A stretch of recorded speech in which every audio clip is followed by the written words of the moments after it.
My team has run all the data, and we're looking at the following likely scenarios. It's anger! Let me at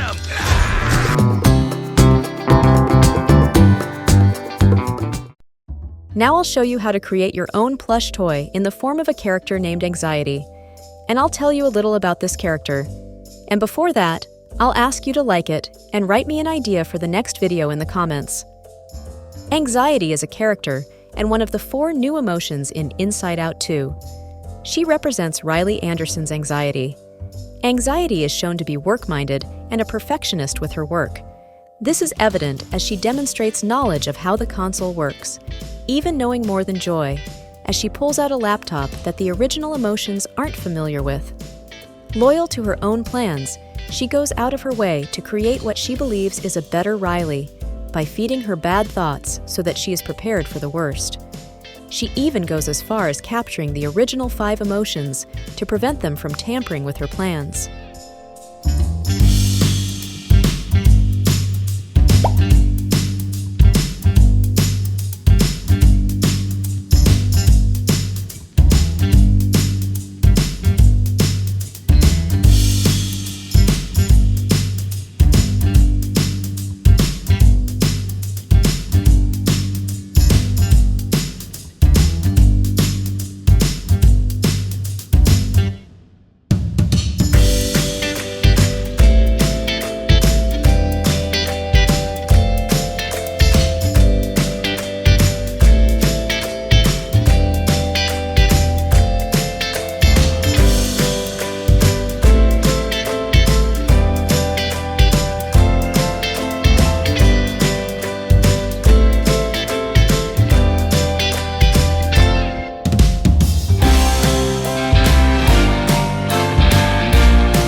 Now I'll try to make the anger character and add a fire-shaped hairstyle on his head.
If you like my work, then don't forget to subscribe to my channel and write who I should sew in the next video.